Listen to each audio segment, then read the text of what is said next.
All right, so just gonna do the sound test real quick.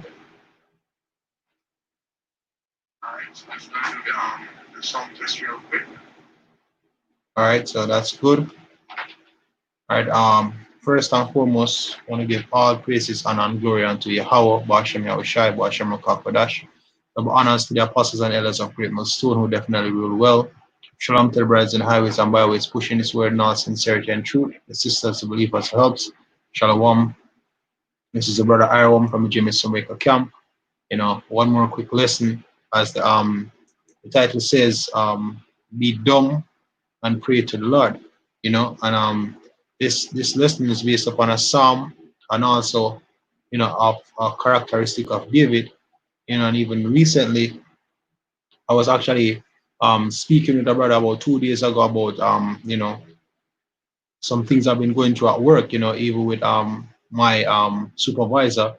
And it's like, even like sometimes I feel like, look, just leave it, because even though you might in the right, you're not gonna really get in the right. We start to quote precepts like be servants, be obedient unto your masters, both to the good and gentle, also on to as also to the forward, and just in various situations overall, sometimes it requires a lot of humility, but sometimes I have to just be quiet and just pray to the Lord to deliver you. Yeah, just gonna put it like that, right? So, with no further ado, we're just gonna get into precepts. As I said, we just want to make this as quick as possible.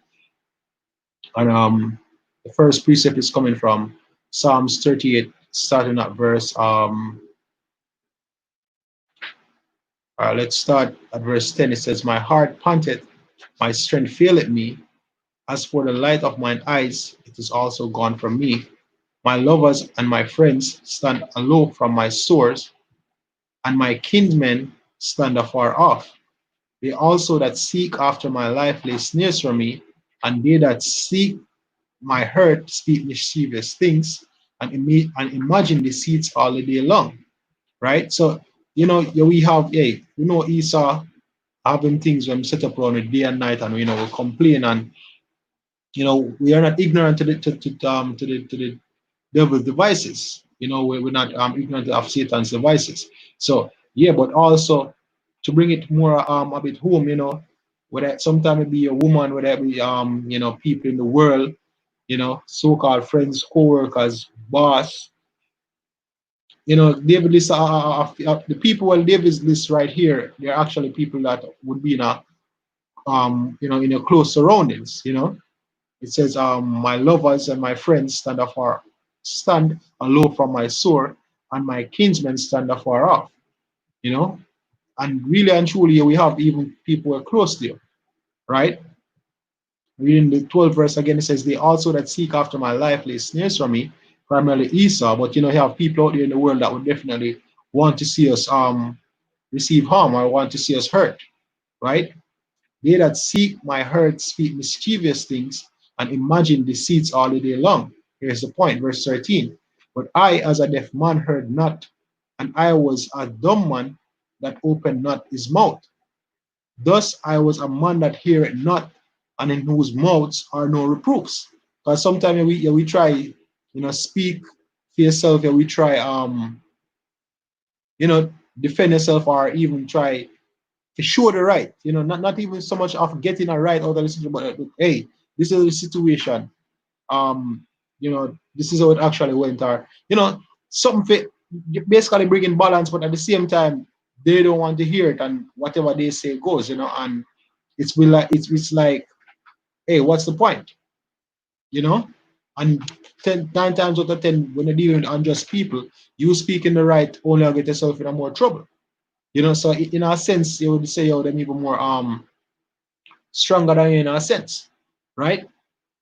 But David said what? He said, read it again. He says, "But I, as a deaf man, heard not. I was a dumb man and opened not his mouth. Thus I was a man that heareth not, and in whose mouth are no reproofs. For in thee, O Yahweh, do I hope. Thou wilt hear, O Yahweh, my power." Exactly. So yeah, it kind of hard because, hey, as my situation recently got through after me and the brother speak, today, something again happened, and I really had to hold it in.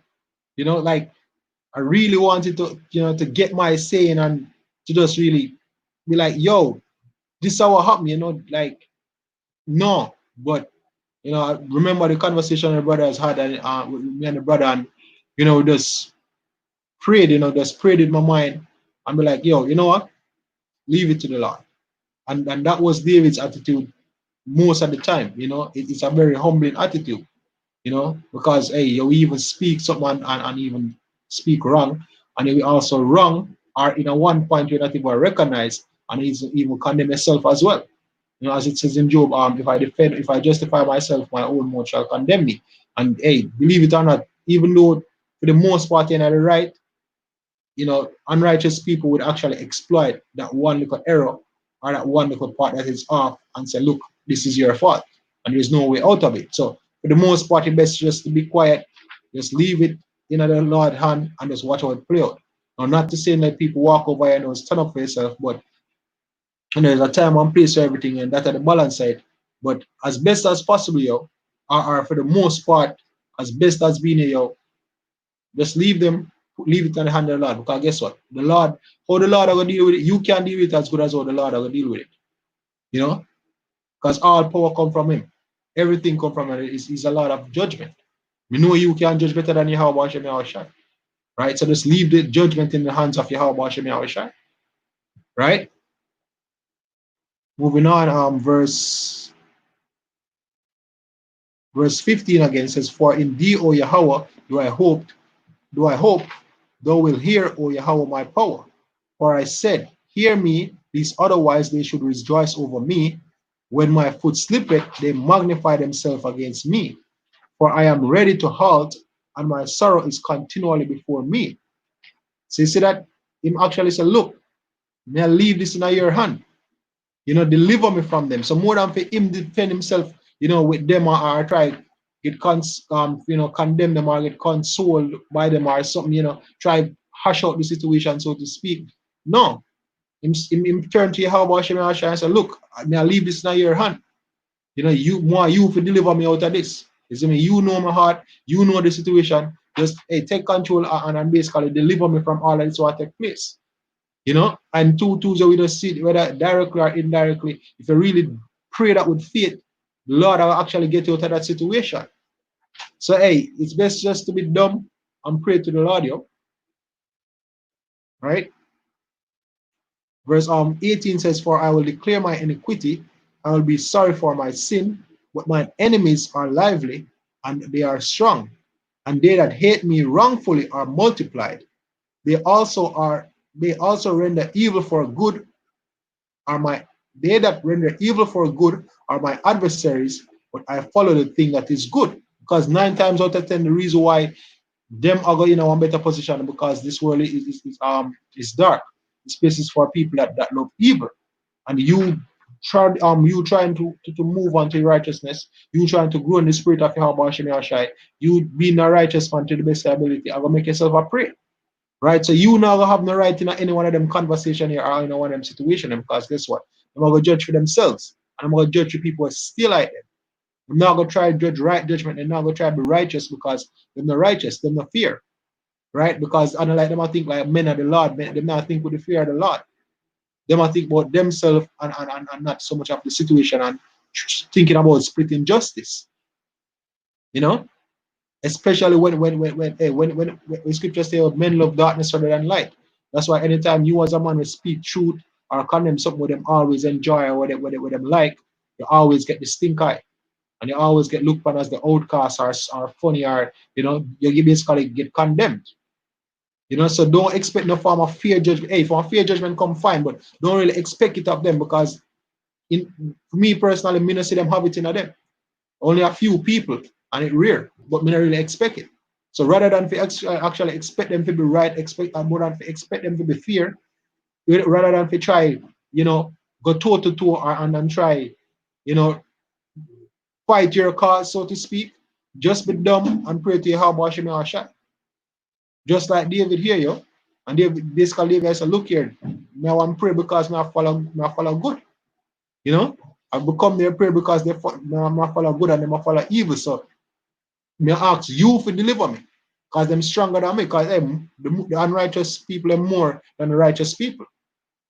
So they have, clearly them have a big advantage. But guess what? Them have an advantage over Yahweh Hashem Yahushai. That a one power, one being they don't have advantage over. And once we are allied to Yahweh Hashem Yahushai, then we're good. So better we just ask him to deal with the situation and leave it at that. Right? Verse 21 says, forsake me not, O Yahweh, my power, be not far from me. Make haste to help me, O Yahweh, my salvation. So that's the thing. And I was it's hard because, sometimes I feel like I can speak up for yourself, and you really want to do it. And as I said before, there are times when you have to take that initiative and that needs to be done.